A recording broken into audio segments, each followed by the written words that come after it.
my story would have taken place right here. So I don't have to set the stage because the stage is here.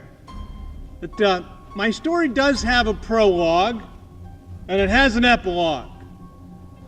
The prologue of my story is that as I went through this story, I couldn't find a good ending. When I tell ghost stories around a campfire, I like to, at the end, let my voice get smaller, smaller, and smaller. And then let out with a great roar of some blood-curdling scream. Well, for the little ones here, that's not going to happen. That would not have been a good ending to the story, so you may be relieved. But in the future, if I tell ghost stories around a campfire, you can expect that kind of an ending. But this story did not fit that kind of an ending. And I was at Chautauqua this week, enjoying great theater, and the ending for the story came upon me. But I won't tell you that till the ending.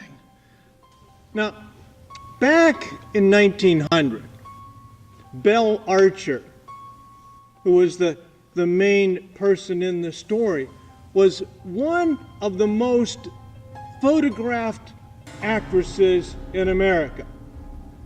And I would ask you when you go home, it is now 2014 and we have computers, and Google Belle Archer, images of her, and you will see exactly why she was so much photographed. Posters all over Warren got people very interested in the play that Belle was going to put on this stage. There would have been plastered all over town. And opening night was a sellout. But on arriving in Warren on Sunday, something happened at the train station. And Monday's performance was delayed because Belle had gotten ill. Something had happened at the train station. Now, the Warren paper said that there was a small gathering of blood on the left side of her brain, and she was indisposed. So that night, the performance was canceled. The next day, a doctor was called in from the North Warren Asylum, and the doctors felt that she only had a 25% chance of surviving. Now let's go back a little bit to 1898, where the story really begins. Belle, a very well-known actress, had commissioned the play that was going to be performed here, Jess at the Bar Z. And it was advertised to be a very good rendition of life in the country of New Mexico. Well, in reality, it was the territory of New Mexico, but that's what the Warren paper had said. And people were intrigued in Warren. But the story was written at Belle's commission by a playwright in Syracuse. And she had collapsed earlier at that author's home in Syracuse when she went to go get the play to start rehearsals. Well, for some, Syracuse, that's way in New York. Well, for some reason, they sent her all the way to Mount Clemens in Michigan for recovery. I have no idea why she was sent that far away, but that's what happened. She only stayed there a little while. She just had to get going with the play. And so she traveled all the way to New York City to commence rehearsal. And after only 2 days of rehearsal in New York City, she collapsed again. Now this time, they sent her all the way to Maine for a 3-month recuperation. We really don't know why or what was going on, but she only stayed there for a month. She had to get on with producing this play and getting it done. She was just driven.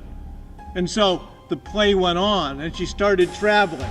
And so it was on that Sunday in 1900. She arrived in Warren. And 2 days she suffered at Warren's Emergency Hospital. And she died. Now, Belle's body was taken to be buried in Jersey City.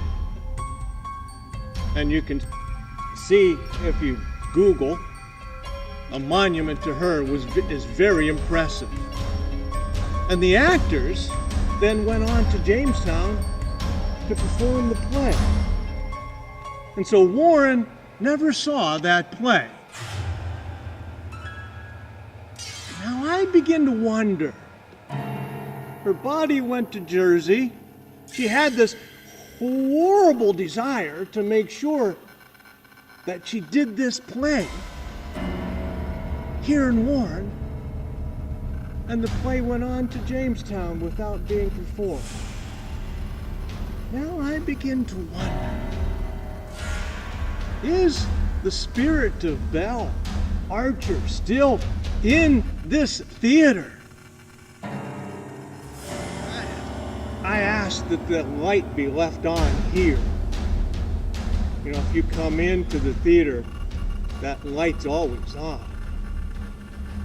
And if I ever have duties in this theater to go through the darkness, I move very quickly. Something, this eerie thing rises on the back of my neck. And props for people seem to be misplaced at times in this theater. We know all actors make sure that their props are put in place after their performance. We know that they always do that, don't we? They're always there. But sometimes the props come up missing. But I don't think that's Belle. I really don't. Belle had such a great desire to make sure the play went on. I don't think if her spirit was here that she would do things like that to make the show not correctly. I believe that maybe Belle's spirit does reside here. And in Chautauqua last week, I saw a wonderful play called Guadalupe. And it was about the real life in New Mexico. Oh no. Maybe her spirit has moved on and helped other rights create fascinating stories for her audiences and the audiences that come to theater to see. And so it is. That light will always be on. Maybe there are spirits, not Belle's, but those mischievous poltergeists. When you leave, make sure you leave quickly before the lights turn off.